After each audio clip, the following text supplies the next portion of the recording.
Good morning students. मैं आपको soil mechanics एक सब्जेक्ट है जिसमें हम मृदा के बारे में पढ़ेंगे और मृदा की जानकारी लेके कोई भी स्ट्रक्चर बनाने जा रहे हैं। आप उसकी फाउंडेशन जो है, नींव कैसे डिज़ाइन करेंगे, इसके बारे में हम इस सब्जेक्ट में पढ़ेंगे। तो सॉइल मैकेनिक्स जो है, मृदा अभियांत्रिकी, ये ज़्यादा पुराना सब्जेक्ट नहीं है।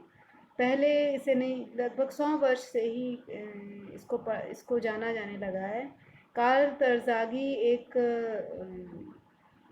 एक साइंटिस्ट थे या सिविल इंजीनियर थे। आप ये जियो टेक्नोलॉजी के वो थे और उन्होंने ही जैसे इस सब्जेक्ट की पहचान की थी या ये इम्पोर्टेंस बताई थी कि सिविल इंजीनियर्स को सॉइल मैकेनिक्स के बारे में जानना चाहिए और इसमें क्या इम्पोर्टेंस है, सॉइल के बारे में हमें जानकारी क्यों इतनी होनी चाहिए। कोई भी स्ट्रक्चर आप बनाएंगे तो आप उसका भार मृदा में ही ट्रांसफ़र होना है।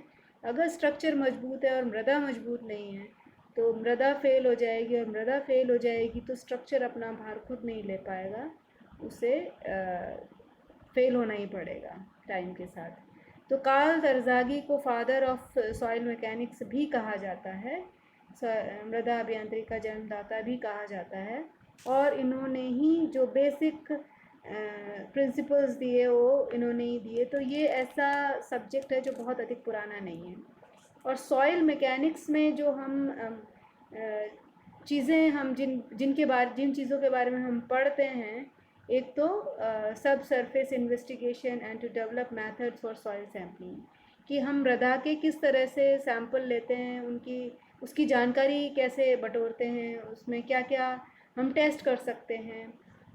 ऐसे ही इस सॉइल की जो प्रॉपर्टीज़ हैं वो उसका वर्गीकरण कैसे कर सकते हैं, और सिविल इंजीनियरिंग पर्पस से हम उसको किन किन भागों में बांट सकते हैं, उनकी क्या क्या प्रॉपर्टीज़ होती हैं, उनके क्या क्या, उनका व्यवहार कैसा होता है, उनका बिहेवियर कैसा होता है ना। इसके अलावा जो हमने मृदा की जानकारियाँ इकट्ठी करी, उसकी प्रॉपर्टीज़ की जानकारियाँ इकट्ठी करी, उसको हम कैसे इस्तेमाल करेंगे एक कंस्ट्रक्शन मटेरियल को समझने के लिए, या मृदा को कंस्ट्रक्शन मटेरियल के तौर पे इस्तेमाल करने के लिए उन प्रॉपर्टीज़ को हम कैसे यूज़ करेंगे, ये आप इस सब्जेक्ट के द्वारा ही समझेंगे।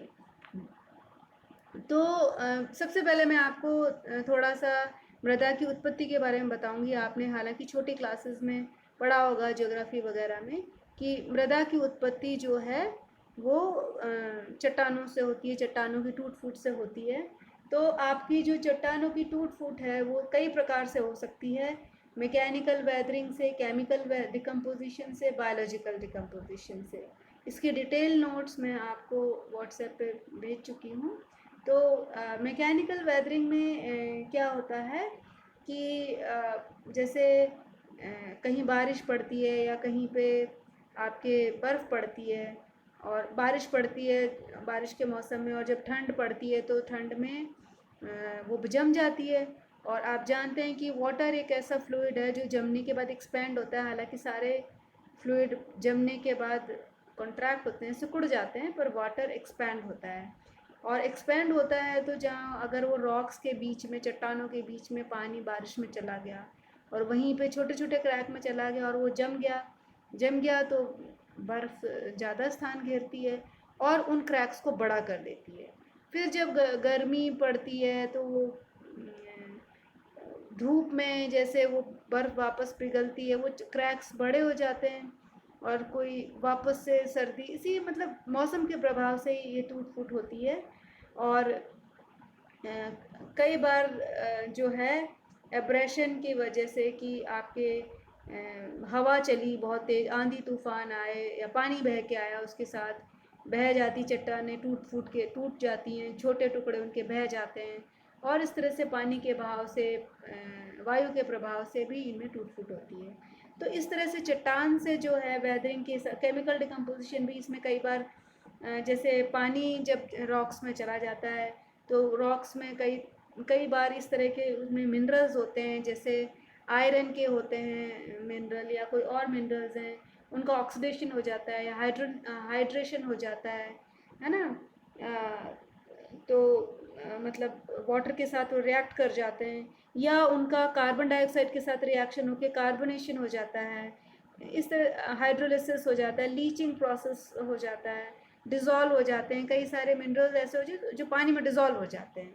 तो इस प्रकार से कई सारे केमिकल डिकम्पोजिशंस है जिनके वजह से इनमें बदलाव हो जाता है, टूट जाती हैं चट्टानें। और बायोलॉजिकल डिकम्पोजिशन में क्या होता है कि ये तो हुआ चट्टानों से मृदा बनती है, ये तो इनऑर्गेनिक सॉइल बोलेंगे, जो चट्टानों से बनेगी मृदा उसको हम इनऑर्गेनिक या अकार्बनिक मृदा बोलेंगे, ठीक है। लेकिन जो ऑर्गेनिक वेस्ट है, कार्बनिक वेस्ट है, जैसे प्लांट वेस्ट है या एनिमल वेस्ट है, उनका जो वेस्ट से डिकम्पोजिशन होके, बायोलॉजिकल डिकम्पोजिशन से होके और फिर जो मृदा बनती है उसको हम ऑर्गेनिक मृदा बोलते हैं, ठीक है। तो ऑर्गेनिक मृदा की अलग प्रॉपर्टीज़ होती हैं, इनऑर्गेनिक की अलग प्रॉपर्टीज़ होती हैं, ये आप जब सब्जेक्ट पढ़ेंगे तब जानेंगे। तो जो ऑर्गेनिक मृदा है वो खेती बाड़ी के लिए अच्छी होती है, लेकिन वो टेक्निकल पॉइंट ऑफ व्यू से, कंस्ट्रक्शन पॉइंट ऑफ व्यू से हमारे लिए अच्छी नहीं होती है। इसके अलावा हम दो ग्रुप और समझ सकते हैं कि residual soil and transported soil. कि रेजिडुअल सॉइल वो होती है जो कि जहाँ बनी, जहाँ जिस रॉक से टूट फूट हुई और वहीं पे ही वही स्थिर है, उसको रेजिडुअल सॉइल बोलते हैं।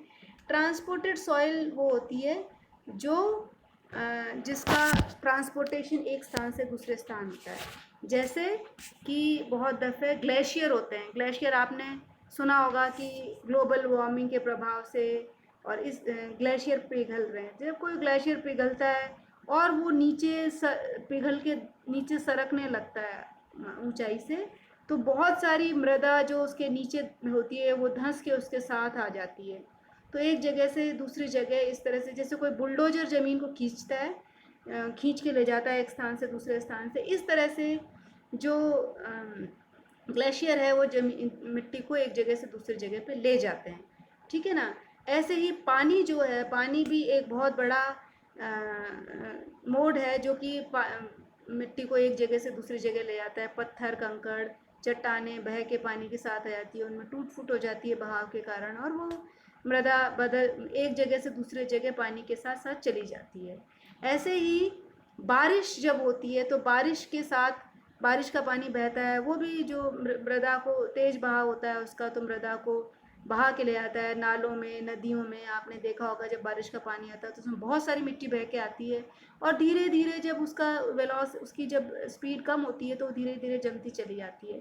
तो एक स्थान से वो कहीं दूसरे स्थान बहुत दूर तक चली जाती है इस तरह से, ठीक है ना। और ये जो मृदा होती है ये खेती किसानी और इन सब के लिए बहुत बढ़िया होती है। फिर इसके अलावा वायु, जो हवा है वो भी बहुत एक जगह से जब तेज़ हवाएं चलती हैं, आप हमारे राजस्थान में ही देख सकते हैं, पश्चिमी राजस्थान में जब हवाएं चलती हैं तो टीले की टीले, जो जो आप रात को टीले देखेंगे और रात को तेज़ हवाएं चलेंगी तो सुबह वो टीले गायब हो जाते हैं, हवा के साथ सैकड़ों किलोमीटर दूर चले जाते हैं। तो इस तरह से ये जो कारक हैं, ये जो चीज़ें हैं वो एक स्थान से दूसरे स्थान पे ले जाती हैं, ठीक है ना। अच्छा, वेदरिंग प्रोसेसेस में आपके फिज़िकल वेदरिंग में आपके फ्रीजिंग एंड थॉइंग, मैंने आपको बताया कि जहाँ पे आपके आइस जम जाती है, मतलब बर्फ़ पड़ती है, और ठंड की वजह से पानी चट्टानों के भीतर फंसा हुआ पानी जम जाता है और वो एक्सपैंड करता है, और जब वो वापस, तो वो क्रैक्स को बड़ा कर देता है। जब वापस वो पिघलता है तो वो छोटे क्रैक बड़े क्रैक में परिवर्तित होकर और चट्टानों में टूट फूट पैदा कर देते हैं। ऐसे ही हीटिंग एंड कूलिंग से, जैसे हमारे यहाँ भी ठंड पड़ती है और ठंड में बारिश हुई और चट्टानों में पानी चला गया। जब गर्मी पड़ती है तो वो जैसे बारीक पोर्स में वो पानी चला गया चट्टानों में, और जब तेज़ धूप पड़ती है तो तेज़ धूप की वजह से वो पानी जो है वो एवोपरेट हो जाता है और वो एक्सपैंड होता है, तो क्रैक्स को बड़ा कर देता है। इस तरह से ये जो प्रभाव हैं वेदरिंग के, ऐसे है वेटिंग एंड ड्राइंग की चीज़ों का बार बार गर्म होना, वो गीला होना, सूखा होना, तो इन सब चीज़ों से भी आपके कोई चीज़ बार बार श्रिंक होती है, सिकुड़ जाती है या फैल जाती है। मृदाएँ होती हैं कई प्रकार की जिनके बारे में आप पढ़ेंगे। और कई बार ग्राइंडिंग या रबिंग बहुत सारी हो जाती है, जैसे कि आपके आपके समुद्री इलाका है और वहाँ पे बहुत सारी चीज़ें ऐसी होती हैं जो आके टकराती हैं। पोर्ट्स, बहुत सारी शिप्स हैं, या बहुत तेज़ जब आपके तूफ़ान आता है उसके साथ चीज़ें आके टकराती हैं, उससे भी सॉइल पार्टिकल्स आपके इधर से उधर ट्रांसफ़र होते हैं। ऐसे ही प्लांट्स, एनिमल्स, ये भी कई बार आपको एक जगह से दूसरी जगह पे मृदा को अपने साथ ले जाते हैं। कंस्ट्रक्शन एक्टिविटीज़ में भी हम, ये तो नेचुरल एक्टिविटीज़ हैं जिनके थ्रू सॉइल ट्रांसपोर्ट होती है। जब कंस्ट्रक्शन होती है, लंबी चौड़ी कंस्ट्रक्शन होती है, आप कोई अर्दन डैम बना रहे हैं, तो उसमें भी आपको जैसी मृदा चाहिए वो एक जगह से दूसरी जगह पहुंचाई जाती है। आपको अर्थवर्क करना है, उसमें भी आपको कई बार जगह मिट्टी आप कटाव कर, मतलब काटते हैं, लेवल ऊंचा है ज़मीन का, कंस्ट्रक्शन के लिए आपको मिट्टी हटानी है, तो उसको एक जगह से दूसरी जगह ट्रांसपोर्ट करते हैं। इस तरह से मिट्टी का जो ट्रांसपोर्टेशन होता है। अब केमिकल वेदरिंग में जैसे आपको बताया हाइड्रोलिसिस हो जाता है, कार्बोनेशन हो जाता है, केमिकल रिएक्शंस नेचर में होते रहते हैं पानी के साथ या कार्बन डाइऑक्साइड के साथ। हवा में कार्बन डाइऑक्साइड है, और मृदा में या चट्टानों में कई ऐसे केमिकल्स या ओर्स होते हैं जो इनके साथ रिएक्ट कर जाते हैं। तो कई सारे प्रोसेसेस इसमें होते रहते हैं, हाइड्रेशन है, ऑक्सीडेशन है, रिडक्शन है, इस तरह के प्रोसेसेस से आपके मृदा का बनना होता है। और कई बहुत तरह की मृदाएं हमारे इंडिया में मिलती हैं, जैसे एलुवियल सॉइल हम बोलते हैं, जो कि पानी के कटाव से और वाटर बॉडीज़ के आसपास जो मिलती है उसको हम एलुवियम सॉइल बोलते हैं। ऐसे ही एक रेड सॉइल होती है, उसको हम, जिसमें आयरन ओर होता है, वो ऑक्सीजन के साथ रिएक्ट करके और उसका कलर जो है वो रेड हो जाता है, तो उसको हम रेड सॉइल भी बोल सकते हैं। ऐसे ही मेराइन सॉइल्स उनको बोलते हैं, जो तटीय क्षेत्र में, जो समुद्री किनारे पे मिलती हैं, उनको हम मेराइन सॉइल्स बोलते हैं। सैंड ड्यून्स जो डेजर्ट में, जैसे जो जैसलमेर, बाड़मेर, इन पे मिलती है, इनको हम सैंड ड्यून्स बोलते हैं। इस तरह से कई सारी मृदाओं के बारे में आप पढ़ेंगे। और ये सॉइल ब्लैक सॉइल है जिसका कलर बिल्कुल काला होता है, और जिसमें ब्लैक कॉटन सॉइल भी बोलते हैं, उसमें कपास की खेती बहुत अच्छी होती है, इसलिए उसको हम कई बार ब्लैक कॉटन सॉइल भी बोल देते हैं। एरिड सॉइल जो डेजर्ट में पाई जाती है उसको एरिड बोलते हैं, ठीक है। लेटराइट सॉइल है, फॉरेस्ट सॉइल जंगलों में जो मिलती है। अब आपको अलग अलग जंगलों में आपको अलग अलग तरह की मृदा मिलेगी। 14% भूमि पे हमारे यहाँ जंगल है, तो वहाँ अलग अलग, जैसे पहाड़ी क्षेत्र में आपको अलग तरह की फॉरेस्ट सॉइल मिलेगी, और जो जंगल तटीय क्षेत्र में है या समुद्र किनारे जो जंगल हैं उनमें अलग तरह की फॉरेस्ट सॉइल मिलेगी। तो इस तरह की ये चार्ट है जो इंडिया का, हमारे किस किस तरह की मृदा कहाँ कहाँ पाई जाती हैं। तो आप देखेंगे कि कहाँ कहाँ फॉरेस्ट ज़्यादा हैं, वहाँ पे फॉरेस्ट सॉइल मिलेगी। एरिड सॉइल सिर्फ हमारे पश्चिमी राजस्थान में ही है, थोड़ी बहुत गुजरात में है। तो ये इस तरह से ये हमारे अलग अलग टाइप की सॉइल की जो उसकी उपलब्धता है हमारे देश में, वो है। अब ये परसेंटेज में उसकी है, इसके अलावा 7% जो है हमारे यहाँ आपके फॉरेस्ट सॉइल है इन सॉइल्स के अलावा।